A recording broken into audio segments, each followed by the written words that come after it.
GPT-4 дээр нэг сонирхолтой зүйл гарсан. Minecraft. Тийм, тэр бол би тэрийг үзчихэд вау л гэж хэлсэн. Яг нэг персентаж хийж авах яг танилцуулж авах хавцтай нэг бичлэг үзүүлсэн. Нэг хүн Minecraft тоглож байгаа, компьютерийн тоглоом. Minecraft тоглож мэддэггүй хүн. Тийм, бүр мэддэггүй, бүр ямар ч ойлголттой байхгүй хүн Minecraft оруулсан, тэгээд тоглох гээд байж байгаа. Хажууд нь болохоор Windows дээр байгаа Copilot оруулсан байгаа. Зүгээр яг бэжээрээ чи бараа буруу зам руу яваад шүү. Хоёлаа энэ зам руу явъя гэж юм те. Тоглоомын салбарт маш том хувьсгал хийж болох үз нэг ийм демо бичлэгийг бол өчигдөр бас үзүүллээ. Үнэхээр сонирхолтой байлаа.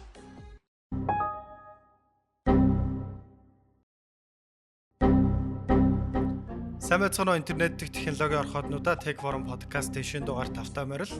Өнөөдөр подкастыг надтай хамт Амка хөтлийн явуулахлаа. Өдрийн мэндийг хүргэе. Бүгд өдрийн мэнд. Тэр өнгөрсөн 7 хоногт бидэд шинэ үеийн ухаалаг гар утасны талаар ярилцсан бол энэ 7 хоногт шинэ үеийн персонал компьютеруудын талаар ярилцах болно. Ялангуяа лаптопны талаар өнгөрсөн 7 хоногт технологийн 2 гигант компани өөрсдийнхөө шинэ бүтээгдэхүүн, шинэ хөгжүүлэлтүүдэд танилцуулсан. Харин өчигдөр буюу за 2 дахь өдөр Microsoft компани манай цагаар шөнийн 1 цагаас эхлээд өөрсдийнхөө бас хөгжүүлэлтүүдийг танилцуулсан. Энэ удаад маш нэг том арга хэмжээг танилцуулаад ялангуяа өөрсдийнхөө хөгжүүлж байгаа Copilot, за түүнээс гадна персонал компьютерийнхоо шинжилэлтүүдийн талаар маш чухал апдейтуудыг өглөө. Тэгээ Microsoft Build-с эхлээд ярилцсан. За түүний дараа бол OpenAI компанитай холбоотой нэгэн сонирхолтой мэдээлэл гарсан байгаа. Энэ талаар дэлгэрэнгүй ярилцах болно. За хамгийн эхлээд Copilot-ын талаар. За Microsoft Copilot нь болохоор Windows үйлдвэрлэлийн систем дээр байдаг хиймэл оюун дээр суурилсан хувийн туслах гэж ойлгож байна. Энгийн нэрэл GPT дээр суурилсан. GPT дээр суурилсан. GPT-4-ийг одоогийн байдлаар бол яг ашиглаж байгаа. Тэгээд өчигдөр яг юуг танилцуулсан бэ гэхээр Microsoft компани Microsoft Builds гэдэг арга хэмжээ байдаг. За энэ арга хэмжээн дээр Copilot Plus PC гэдэг шинэ концепцийг гаргаж ирсэн. Энэ концепцийн хүрээнд шинэ үеийн хиймэл оюунуудыг ачаалахад зориулсан персонал компьютеруудыг үйлдвэрлэж эхэлж байгаагаа зарласан. Тэгэхээр энэ нь яг юу гэсэн үг юм бэ? Яагаад Copilot Plus PC буюу ийм шинэ концепцийг гаргаж ирээ шинэ нэрийн үеийн персонал компьютер гэж нэрлэх болов. Одоогийн байдлаар ч яг хиймэл оюун гэхээр нэг бол веб дээр суурилсан, эсвэл гар утсан дээр суурилсан хоёр л төрөл байгаа. Microsoft болохоор яг өнгөрсөн жилээс за бараг 2 жилийн өмнөөс ч гэж магадгүй яг Copilot гэдэг яг персонал компьютер буюу яг хувийн компьютеруудад зориулагдсан хиймэл оюун дээр суурилсан туслахуудыг бол ер нь бол яриад эхэлсэн. Яг өчигдрийн арга хэмжээнээр эхлээд яг энийгээ бүр яг хувийн компьютерийн яг ирээдүй гэж бол угаасаа тунхаглашгал боллоо. Энэ харуул. Компьютер дээр нь дефолт байдлаар туслах орж ирнэ. Ямар нэгэн браузер ашиглах шаардлагагүй, интернет ашиглах шаардлагагүйгээр шууд яг компьютер дээр нь байдаг туслах. Яг Surface-д Intel-ийн юунуудыг ашигладаг, процессоруудыг.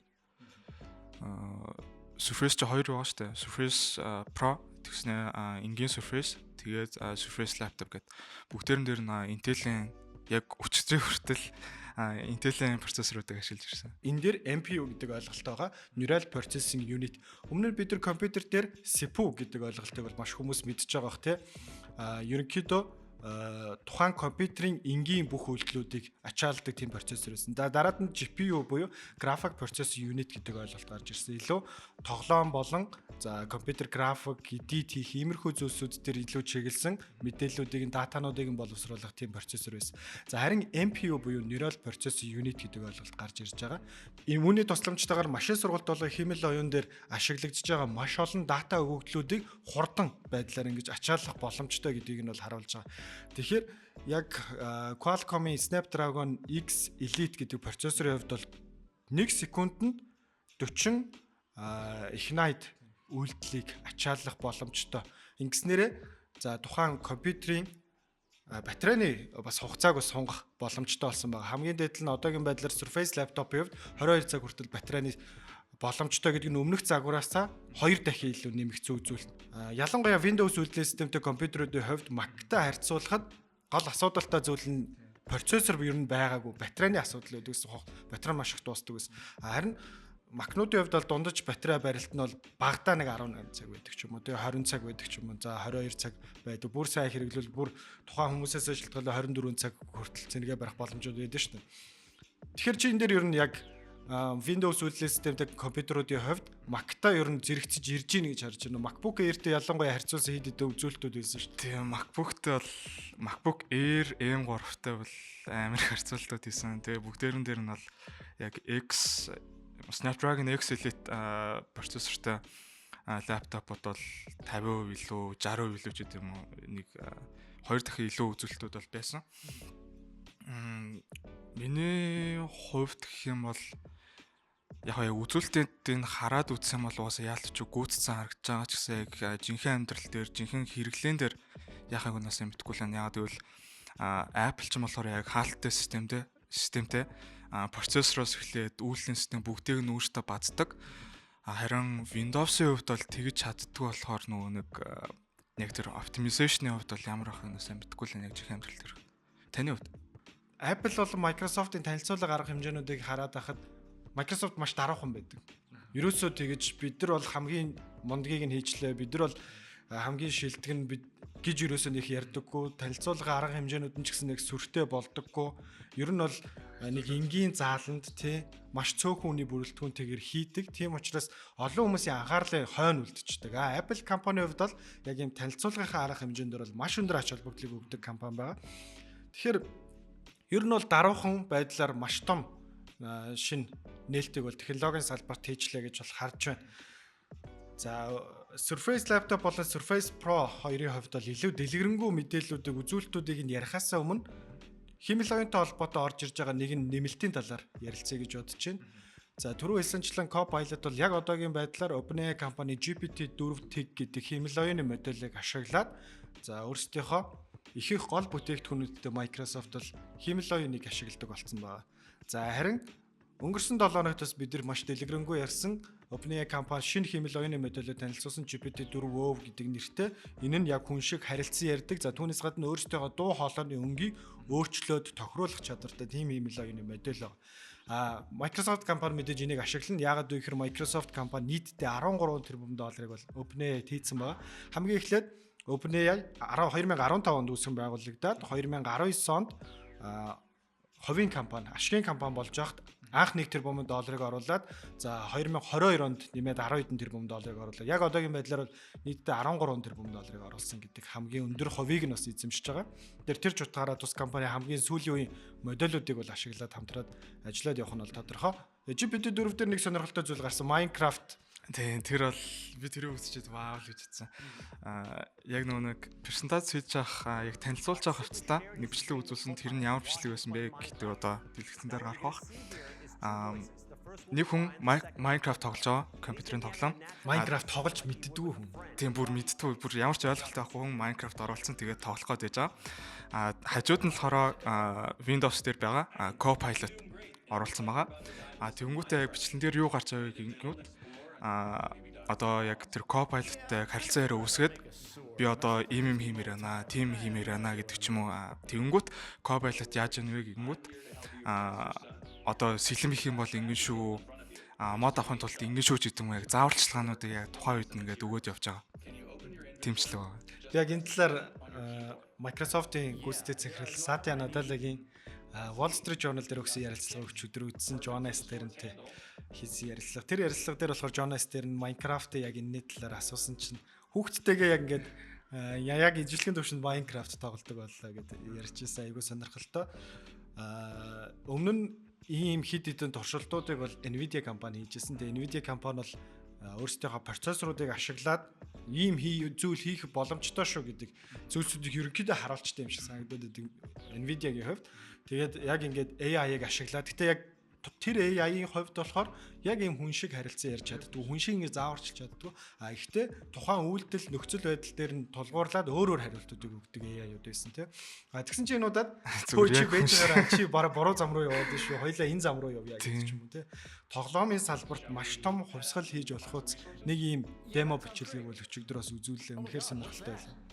Тэнгүүтээ зомбинууд гарч ирсэн чинь хүүш зомбинууд гэдэг. Зүхтаараа. Зомбинууд гарч ирлээ шүү. Зүхтаараа. Сандарч ундраад. Straight up to get out of its reach. If Гэтэ дан тоглоомч гэлтгөө одоо Photoshop-ийн ямар ч мэдлэхгүй юм байлаа гэж бодоод Photoshop оруулангуудаа за одоо зураг яаж таслах вэ гэдэг юм эсвэл Premiere руу оронгуудаа за бичлэг яаж эдитлэх вэ гэд асуучингууд яг гаргаад өгөх юм шиг санагдсан. Яг хэрэглээнд бол яг тэгж л нэвтрэх юм шиг Энэ бол ялангуяа айгүй хэцүү асуудал шүү дээ. Ялангуяа одоо ингээ Premiere Pro-г ерөөсөө ашиглаж үзэж байгаа хүн Photoshop-ыг ашиглаж үзэж байгааг анх нэгт бүр юу н ойлгохгүй сонин ертөнц үү те. Тэгэл нэг бүрчлэн Google-д хамгийн их бичлэг үзэл маш их цагийг авдаг, алддаг, тэгээ залхдаг. Ялангуяа тийм жижигхэн элементүүдийг нь заасан бичлэгнүүд сонирхолтой бичлэгрөөсөө байдаггүй те. Тийм тэгснэ амар урт бичлэгүүд байдаг. Энэтхэг Пакистан гараад нэг заасан англи хэлтэй заасан бичлэгнүүд л байдаг. Ер нь бол код бичдэг хүмүүс ч гэсэн энэ асуудлууд маш их тулгардсан билээ. Энэ бүхнийг яаж хийх боломжтой болж байгаа вэ гэхээр recall гэдэг нэртэй шинэ ойлголт хэрэглүүр гэх юм уу функц гэх юм бол тэрийг нь л ойлгоогүй. Гэхдээ нэг recall гэдэг нэртэй нэг шинэ зүйл гарч ирж байгаа. Таны компьютер дээр байгаа бүх зүйлийг screen record хийгээд, snapshot хийгээд тэр snapshot-н дээр хийсэн дата өгөгдлийн дагуу тэр Copilot сургагдаад зааварчилгаа хийдэг бол. Юу гэсэн үг вэ гэхээр Windows үйлдвэрлэлийн системтэй компьютеруудыг ашиглаж байгаа тохиолдолд таны бүх мэдээллийг Microsoft авдаг болно гэсэн үг нэг талаас. Энэ дээр бас өчигдрийн миний үзсэн ярилцлага дээр бас асуусан. Энэ ер нь хэр аюулгүй вэ? Тэ? Ер нь хэрэглэгчид яагаад Microsoft-д итгэх ёстой бэ? Ер нь яагаад цаашдаа иймэрхүү зүйлсүүд дээр технологийн компаниудад итгэх ёстой бэ гэдэг асуултан дээр болохоор за энэ дата бол зөвхөн тухайн компьютер дээр үлдэнэ гэдэг зүйлийг бас хэлсэн. Өөрсдийнхөө бүх хийж байгаа зүйлсүүдийг snapshot хийгээд тэ screen record хийгээд цаашаага Microsoft data мэдээллүүдээ өгөөд яг авж байгаа үйлчилгээ нь гоё. Тэ? Гэхдээ яагаад итгэх ёстой гэж. Чи итгэж байна уу? Би бол итгэхгүй байна. Яг тэр хүний өөрийнх нь компьютер дээр яг тэр бүх дата үлдэнэ гэдэгт л ерөөсөө итгэхгүй байна. Ямар нэгэн байдлаар cloud руу юм шийдэж байгаа. Тэгэхээр ямар нэгэн байдлаар тэр хүний дата бол cloud дээр үлдчихэж байгаа гэж бодож байна. Тэгэхээр яг авж байгаа үйлчлэл нь гоё. Үйлчлэлийн авахын тулд мэдээж датагаа өгөх ёстой. Уусаа юм болон хоёр талтай гэдэг шиг.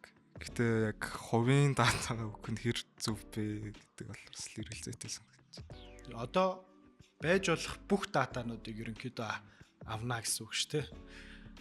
Тэр нэг талаасаа сонирхолтой, нэг талаасаа баш бодож үзэхүүц. Ялангуяа одоо энэ төрлийн функцүүдийг бусад компаниуд ч гэсэн ашиглаж эхэлнэ.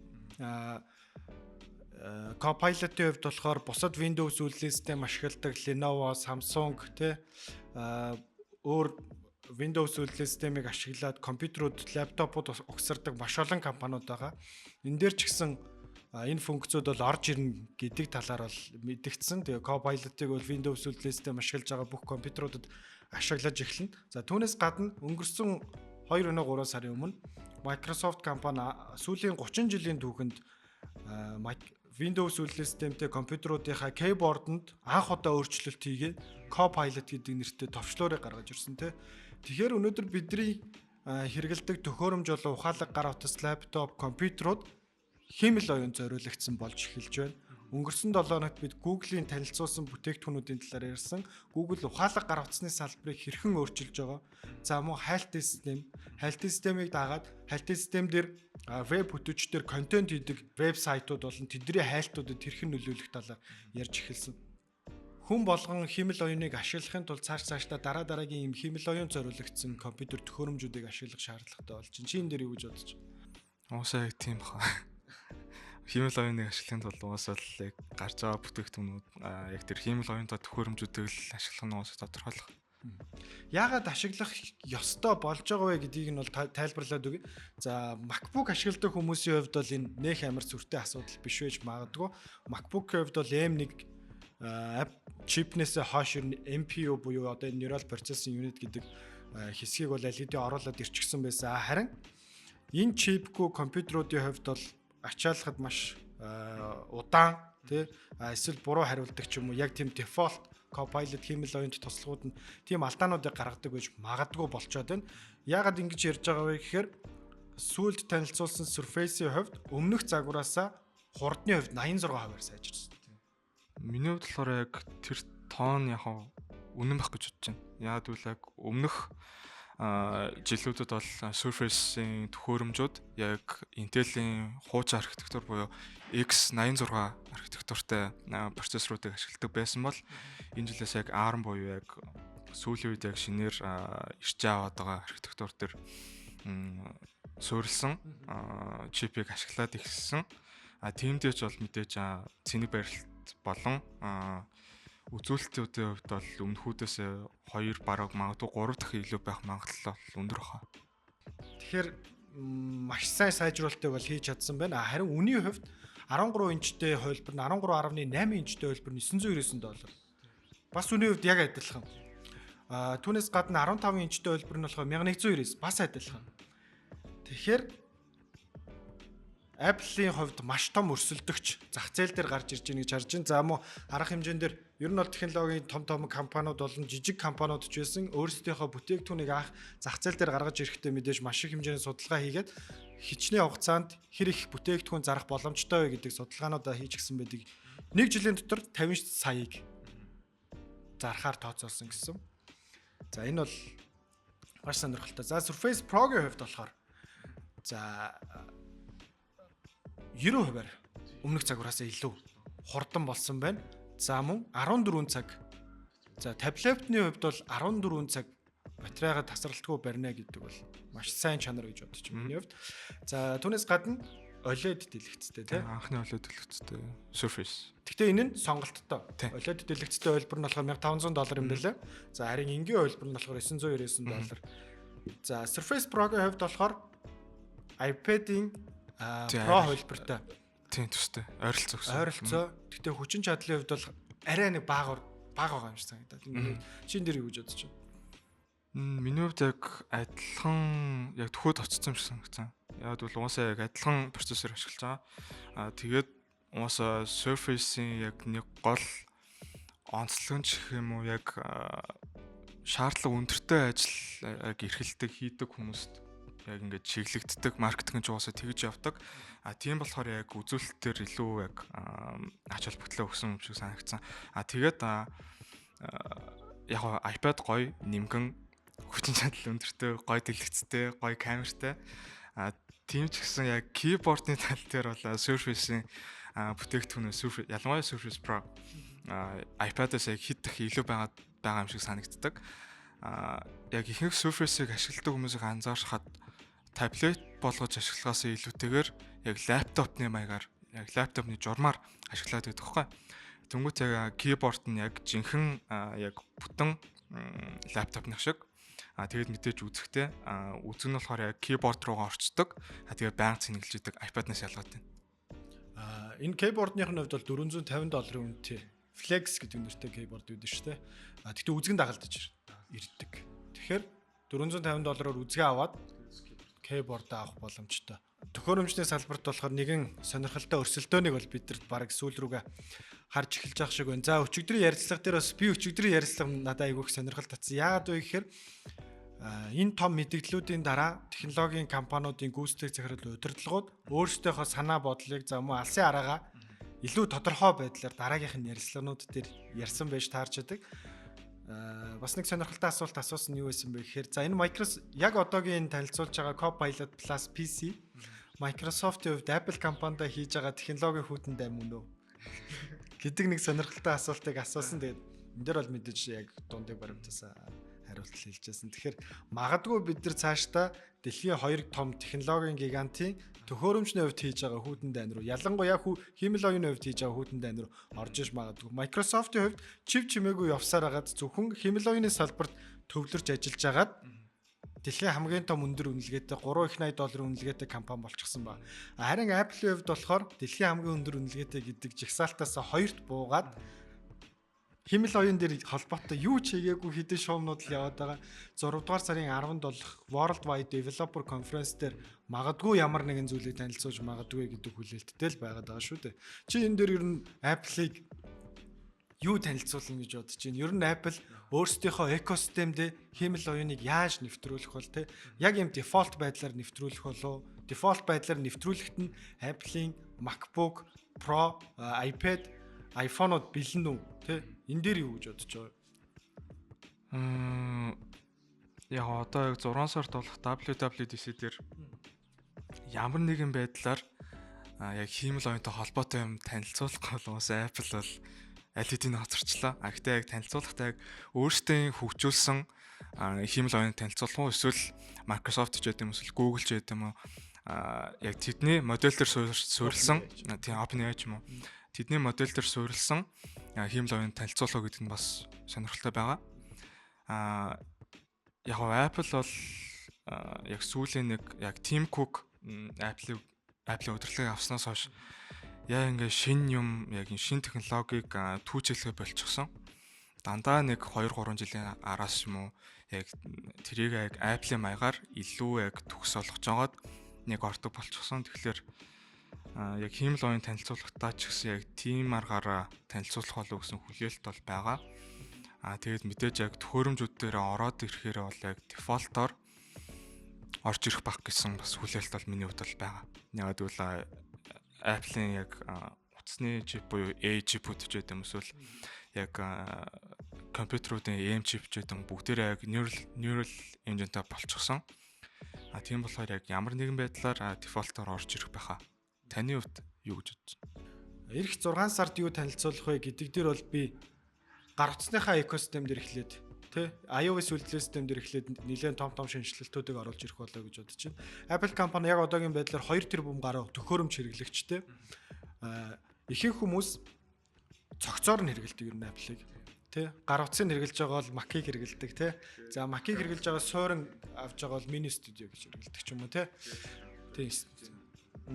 Цогцоор нь хэрэглэдэг. Харин Windows үйлдвэрлэлийн систем дээр болохоор маш олон компаниуд байдаг учраас Android үйлдвэрлэлийн систем дээр маш олон компаниуд байдаг учраас нээлттэй байдаг. Маш олон төрлийн боломжуудыг олгож идэг учраас энэ хоёр экосистемийн тулаанууд ер нь цаашдаа хэрхэн өргөжлөх болоо. Ялангуяа Apple хиймэл оюун дээр ямар стратегийг цаашдаа баримтлах болоо гэдг нь 6 сард бол маш тодорхой болно. Тэгэхээр бид нар яг 6 сард за магадгүй үнэхээр чадвал шууд дамжуулч гэсэн хийж магадгүй.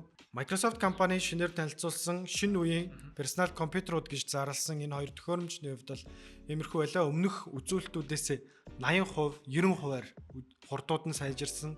За мөн батарей барилтын хувьд болохоор 2 дахин батарей барилтууд нь сайжирсан гэдэг ийм сонирхолтой зүйлсүүдийг гаргасан. За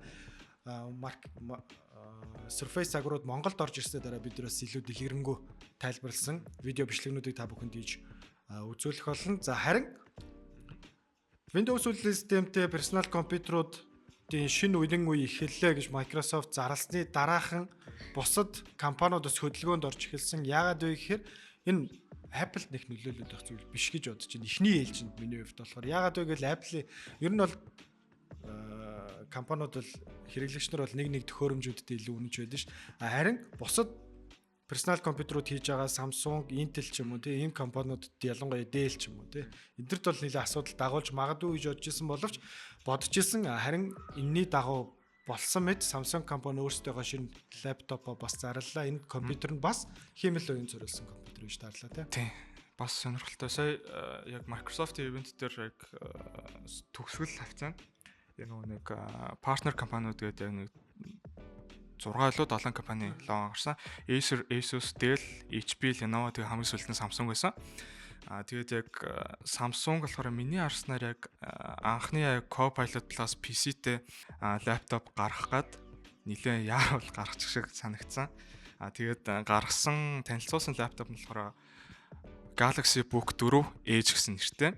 Тэгээд For Galaxy AI гэсэн тодтголтой лаптоп гаргасан байлээ. Тэгээд үзүүлэлтийн хувьд болохоор яг Surface laptop болон Surface Pro-той адилхан Snapdragon X Elite чиптэй. Тэгээд 16 GB RAM-тай. Storage нь багтаамж нь болохоор хамгийн багтаа 512 GB. Тэгээд мэдээж дэлгэцийн хувьд бол мэдээж Samsung юм чи AMOLED дэлгэцтэй. Дэлгэцний хувьд бол Samsung-тай яриад байгаа юм байхгүй. Тэд бол угаасаа яг дэлгэцийн зах зээл, дэлгэцний технологи бол угаасаа хамгийн топод нь. Тэгээд нэг тиймэрхүү лаптоп танилцуулсан мөлий яг бүр яг юм бол танилцуулга ивент эднэр бол зүгээр нэг бичлэг цацаал тэгэл хэвлэлийн мэдээлэл цацаад гаргачихсан нэг юм лаптоп байгаа. Чипний хувьд адилхан чип. Тийм яг чипнүүд бол яг адилхан. Тэгэхээр яг нөгөө нэг MPU буюу Neural Processing Unit-ийн хувьд болохоор бас Surface laptop-тай адилхан үзүүлэлттэй буюу 45 их 80 үйлдэлийг ачааллах боломжтой тийм процессорыг хийсэн байна. Тэгэхээр өмнөх лаптоп Samsung-ийн одоо энэ бүх цувралын хувьд Edge байсан юм уу те? Edge гэсэн нэртэй байгаагүй байна. Тэгвэл тийм дандаа нэг бүх дөрөв гар утсан дээр байсан Edge одоо буцаж лаптопн дээр орж ирж байгаа гэж ойлгож арах уу? Харин би тэрээс айлгүй дэлгэцэн харахад бол угаасаа ингээл хавтаа дэлгэцсэн юм билээ. Өмнө нэг Samsung-ийн утаснууд нөгөө Edge гэхээр ингээд дэлгэцэн ингээд хоёр талаар ингээд Edge 6 гэж үүдэг. Тийм нумарчсан байдаг гэсэн шүү дээ. Нумарцсан. Энэ болохоор яг тийм биш. Тэгснэ яг яагаад Edge гэдэг нэр өгснэг бол байсан ойлгохгүй л. Тийм тэгснэ үнийн хувьд болохоор бас нэлээд өндөр $1350-аас эхэлж илээ. Хамгийн бага үнэ. Маш сайн процессор, маш сайн дэлгэц байгаа учраас ерөнхийдөө юм үнэтэй болцсон байгаа болоо гэж бодож байна. За энэ шинэ үеийн хэмэл оюун зориулсан лаптоп компьютеруудын ачаар бид нар гар утсан дээр яриадсан автомат орчуулганууд те. За мөн гар утсан дээр орж ирээд исэн хит хитийн хэмэл оюунтай холбоотой функцүүд те. Эдрийг бүгдийг энэ лаптопнууд дээр ашигладаг болж байгаа. Тэгээ энэ Microsoft-ийн build зарах хэмжээнд дэр ч гэсэн энэ хит хитийн демо бичлэгнүүдийг бас үзүүлсэн байна. Хэмэл оюунтай холбоотойгоор ухаалаг гар утасны ертөнц, төхөөрөмжний ертөнц те энэ хоёр дээр цоошин шинжилэлтүүд орж ирж байна. Технологийн компаниуд сүүлийн 4-5 жилүүд энэ дотор танилцуулга гаргах хэмжээнд дээр юу гаргаж ирдэг байсан бэ гэхээр илүү хурдан, илүү тод гэдэг зүйлсүүдийг л ярьдаг байсан. Одоо харин тэдрийг яриахаа болоод тэд нар угаасаа нэг хүмүүсийн анхаарлыг татгааж болчоод байна. Илүү шинэ инновацлог зүйлж байхаа болчоод байна шүү дээ. Одоо харин хэмэл оюун зориулсан төхөөрөмж тий. Хэмэл оюун зориулсан гар утас гэдэг ч юм уу тий. Samsung-ийн хувьд Galaxy AI дээр 1-р сард яг хэмэл оюун зориулсан утасыг гаргаж ирсэн. S24 байгаа. Тэр S24-ийн хувьд ийм болсон. Тэгэхээр iPhone 16-гийн хувьд ч гэсэн хэмэл оюун зориулсан анхны iPhone болж магадгүй баг. За харин түрүүн хэлсэнчлэн WWDC арга хэмжээнд дэр болохоор хэмэл оюунтай холбоотой функцүүдийг бэлдээд iPhone 16 дээр илүү төгс ажилдаг ч юм уу те илүү нэмэлтүүдийг мэдээж оруулах ирэх байх. Харин Android үйлдвэрлэлийн системтэй утаснууд дээр ямар ялгаанууд байдаг вэ гэхээр миний хувьд бол ингэж бодод байгаа.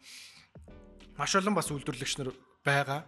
Android үйлдвэрлэлийн системтэй гар утас үйлдвэрлэдэг. Тийм учраас үйлдвэрлэлийн системийн хувьд бол илүү апдейт дээр дараагийн сүүлийн хэд хэдэн загварууд дээр ороод ирэх магадлалууд өндөр байгаа хаа гэж бодож байна. За төхөөрөмжүүдтэй холбоотой ярилцах зүйлсүүдийн хувьд бол ийм байла. Харин хэмэл оюуны салбарыг тэргүүлэгч OpenAI компанитай холбоотой асуудлууд 7 хоног болгоно нэг шинэ асуудал гарч ирээд шинэ зүйлсүүд гарч ирсээр байгаа. Өнгөрсөн 7 хоногт бид подкаст яг бичиж байгаа хойгоор нэгэн чухал мэдээ гарч ирсэн нь юу байсан бэ гэхээр OpenAI компани шинжлэх ухааны хэсгийг хариуцдаг байсан. Ilya Sutskever гэдэг эрхэм OpenAI-с гарч байгаа гэдгээ албан ёсоор зарласан байлаа. За яг тэр нөгөө нэг танилцуулга арга хэмжээний хойноос ерөнхийдөө албан ёсоор гарч байгаа гэдгээ зарласан байна. Би бол ер нь гархан цаг хугацааны асуудал гэж бодож байсан. Чи энэ дэр би болохоор аль хэдийн нэг гарцсан байж байгаа сая л яг зарласан юм баг гэж бодсон. Яг л яг нөгөө нэг өнгөрсөн жил гарсан нөгөө OpenAI хэрэг байгаа шүү дээ. Sam Altman-ыг халдаг. Тэрнээс хойш ер нь ингээд Ilya ер нь байхгүй чимэг болсон шүү дээ. Бүр ингээд байхгүй. Тэгээд явж аваад яг одоо яг зөв цаг нь гарч ирээд тэгээд уусаа дээрээс компани удирдлуудаас ч гэсэн юу чиглэл өгсөн л ах л та. Ямар нэгэн байдлаар уусаа том компани болохоор тэгээд яг одоо л зарлж байгаа л гэж харсан. За Ilya-гийн хувьд болохоор ямар мэдгүй хүмүүст нь бол илүү дэлгэрэнгүй ярий гэж бодож байна. За Google компани DeepMind-ийн хийжсэн AlphaGo хэмэл оюун анх удаа дэлхийн шатрын аваргыг ялж ирсэн энэ хэмэл оюуны модельийг хийхэд гол үүрэг оролцоотой байсан хэдэн эрхмүүдийн нэг бол Ilya Sutskever. За энэ дээр Demis Hassabis болон Geoffrey Hinton гэдэг тухайн үед Google-ийн DeepMind-д ажиллаж ирсэн хүмүүс бол маш чухал үүрэг оролцоотой байсан. За Ilya-гийн хувьд болохоор 2015 онд Google-ээс гараад тэгээ 2015 онд Elon Musk те Microsoft-ийн LinkedIn-ийн хамтран үүсгэн байгуулагч. За түүнээс гадна Sam Altman зэрэг хүмүүстэй нийлээ. Sam Altman тухайн үед бол Y Combinator-ийн ерөнхийлөгч байсан. Тэгээд ер нь хэмэл оюуны салбар бол дараагийн 10 жилдээ хамгийн том салбар байна. Энэ бол технологийн салбарыг эрс өөрчилнө гэд энийг буруу чиглэл рүү явахаас өмнө ашигын бус компани байгуулъя гэдэг OpenAI тухайн үед 2015 онд байгуулсан. Гэхдээ хэмэл оюуныг ашигын бус статустаагаар ашигын бус хэм маягтайгаар явхад дэндүү зардал өндөртөө, өртөг өндөртөө болж хувирсан. Тэгээ 2016 онд болохоор ашигын байх ёстой байна гэд яг ижилхэн нэртэй компаниг үүсгэн байгуулж ирсэн. Тэгээд яг тухайн үедээ түрүү хэлсэнчлэн Microsoft-аас 1 тэрбум долларын хөрөнгө оруулалтыг татаад тэгээд ерөнхийдөө GPT-ийн аяллууд бол эхэлсэн гэж хэлэхэд болно. Тэгээд GPT-г ер нь хийхэд хамгийн үүрэг оролцоо өндөртөө байсан хүмүүс. Харин маш олон хүмүүсийн мэддэг OpenAI-ийн гол нүүр царай болсон Sam Altman-ийн хувьд бол илүү бизнес тал руугаа чиглэсэн хүн гэж бас ярьдаг. Тэгэхээр яг энэ чухал эрхэм хэмэл оюуны хөгжүүлэлтэн дээр бас OpenAI-с гарч байгаа гэдэг нь бол нилээдгүй алдагдaltaй зүйл болж байгаа гэж магадгүй. За бас түүнээсээ гадна Anthropic гэдэг эднэрээ хамгийн том хүчтэй өрсөлдөгч байгаа. Энэ компаниас Amazon-оос хамгийн сүүл 4 тэрбум долларын хөрөнгө оруулалтыг татсан. Нийтдээ бас нэг 7-8 тэрбум долларын хөрөнгө оруулалтыг татсан. Тэгэхээр энэ өрсөлдөгчнөрийн хувьд бас нэлээдгүй боломж гарч ирж байгаа болов уу гэж миний хувьд бас бодож байна. Тэгээ Ильягийн хувьд дараагийн ямар нэгэн компани байгуулах уу эсвэл ямар компанид ажиллах уу гэдгээ бол одоогийн байдлаар зарлаагүй нэг хэсэгтээ чимээгүй байжгаад дараагийн том төсөл рүү орох болов гэж бодож байна. За OpenAI-тай холбоотой дараагийн нэг зүйл нь болохоор юу вэ гэсэн өнгөрсөн 7 хоногт илүү дэлгэрэнгүй ярилцчихсан OpenAI-ийн GPT-4 яг хүн шиг яриадсан яг эмэгтэй хүн шиг илүү нэг тийм задгаа те илүү өөрийгөө илэрхийлэх байдал нь маш сайн хүнийг дуурайсан юм шиг тийм байсан. Тэгсэн чинь жүжигчин Scarlett Johansson-аас эн чинь надтай адилхан сонсогдоод байна штэ гэдэг гомдлыг гаргаад фэнүүдтэй битгий хэрэглээрэ гэж зөвлөсөн. За, ер нь хин нэгэнтэй адилхан сонсогдохгүйгээр яг ингэж хүн шиг ярьдаг хиймэл оюуны бүтээх боломжгүй юм шүү. Ер нь заавал хин нэгэнтэй адилхан сонсогдох юм шүү. Яг нэг талаараа тийм ах те. Нөгөө OpenAI-ийн ChatGPT-ийн нөгөө Sky-гийн тоолог сонсохоор бүр яалтчгүй Scarlett Johansson байгаад байгаа байхгүй юу?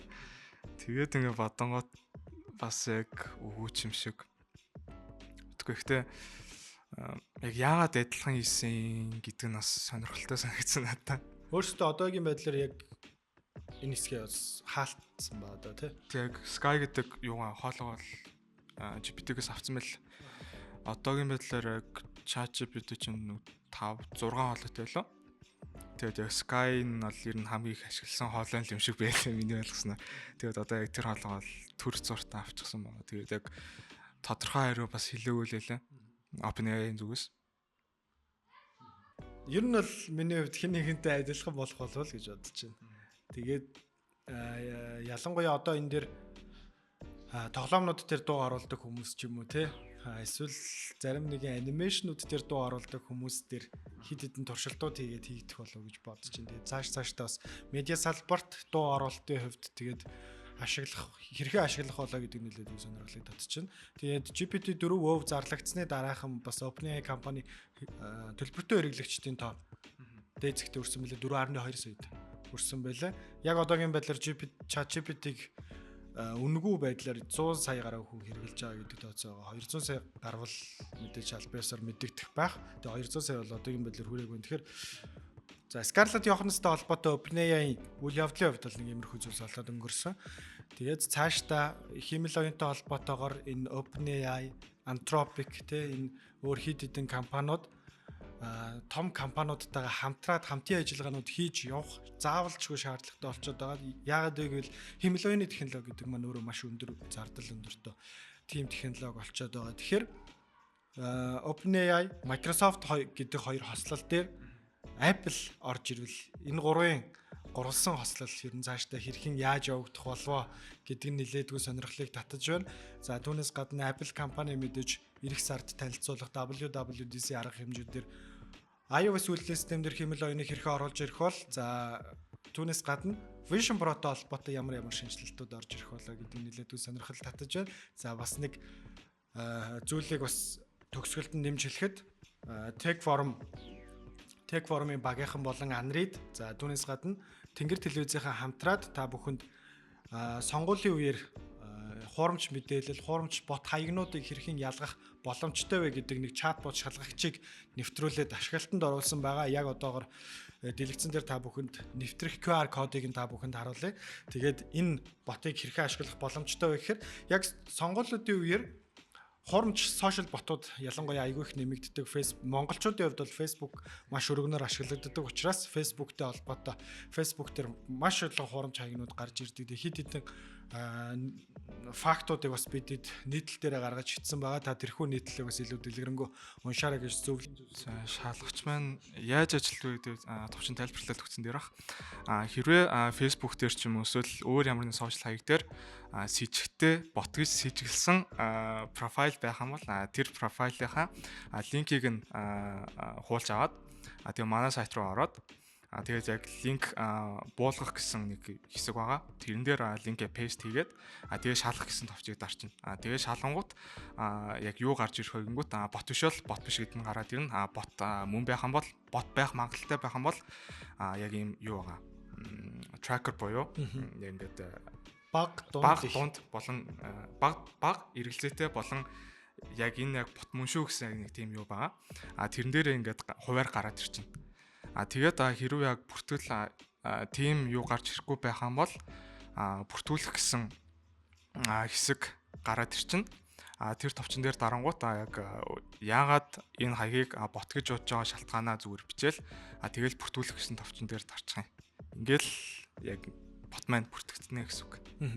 Энэ жилийн хувьд бол ялангуяа дэлхийн 60 гаруй улсад том жижиг маш олон сонгуулиуд болж байгаа. Дэлхийн нийтээрээ өнөөдөр дэлхийн хүн амын талан хувь нь буюу 4 тэрбум хүн сонгуульд оролцож байгаа. Тэгэхээр сонгуулийн хувьд маш чухал жил. Ялангуяа хэмэл оюунтай холбоотой, сошиал медиатай холбоотой хэрэглээнүүдийн хувьд бол маш олон асар их хэмжээний өөрчлөлтүүд гарч ирж байгаа учраас бид нар илүү хянуур, илүү явхаар өөрсдийнхөө сонголтуудыг хийхэд энэ чатбот шалгагч манаас нэг талаараа туслах болоо гэж бид нар бол найдсан. Тэгээд та бүхэн бас хэрэглээд үзээрэй. Энэ удаагийн Tech Forum-ын шинэ дугаартай хамт байсан та бүхэнд баярлалаа. Дараагийн дугаараар уулзтлаа. Түр баяр та. Түр баяр та.